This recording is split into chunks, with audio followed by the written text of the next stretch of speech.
మెదక్ జిల్లా మనోహరాబాద్ మండలంలోని రంగాయపల్లి గ్రామంలో సర్పంచ్ భాగ్యలక్ష్మి యాదగిరి ఆధ్వర్యంలో ఉపాధి నిధులతో సీసీ రోడ్ పనులు ఈ రోజు ప్రారంభించారు.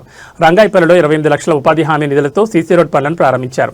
స్కూల్ పిల్లలకు రోడ్డు వెంబడి వెళ్లడానికి ఇబ్బంది ఉందని తెలుసుకుని ఎస్సీ కాలనీ నుంచి ప్రభుత్వ ఉన్నత పాఠశాల వరకు నిర్మించనున్న సీసీ రోడ్ భాగ్యలక్ష్మి యాదగిరి పాలకవర్గం సభ్యులతో కలిసి భూమి పూజ చేశారు.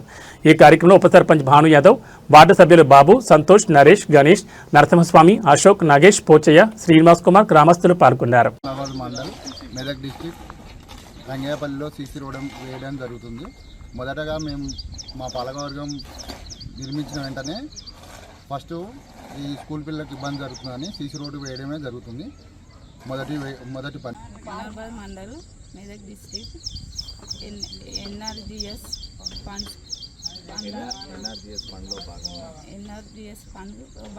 మాజీ ఎమ్మెల్యే నర్సారెడ్డి గారు, వివేక్ మంత్రి వినాయక్ గారు కావడం స్కూల్ పిల్లలకు వెళ్ళడానికి ఇబ్బంది అవుతుంది. దాని గురించి ఫస్ట్ సీసీ రోడ్డు స్టార్ట్ చేసాము పిల్లల గురించి.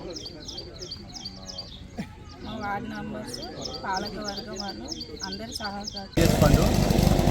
గవర్నమెంట్ కాంగ్రెస్ గవర్నమెంట్ ఇవ్వడం మాకు మంత్రి వివేక్ వెంకటస్వామి గారి వలన మాకు ఎక్స్ఎమ్మెల్యే నర్సారెడ్డి గారి సహకారంలో మాకు ఎన్ఆర్జీఎస్ ఫండ్ ఇక్కడ ఎస్సీ వార్డు నుంచి గవర్నమెంట్ హై స్కూల్ వరకు వేయడం జరుగుతుంది.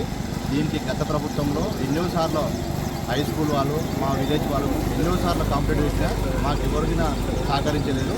ఇది వచ్చిన వెంటనే మాకు సర్పంచ్ గారు, మా పాలకవర్గ సభ్యులు అందరం కలిసి మంత్రి గారి దృష్టికి తీసుకెళ్ళగానే మాకు ఈ రోడ్డు శాంక్షన్ ఇచ్చారు. స్కూల్ పిల్లల కోసమే ప్రత్యేకంగా దీనికోసం వేయడం జరుగుతుంది. మాకు కాంగ్రెస్ గవర్నమెంట్ గారికి కృతజ్ఞతలు తెలియడం జరుగుతుంది.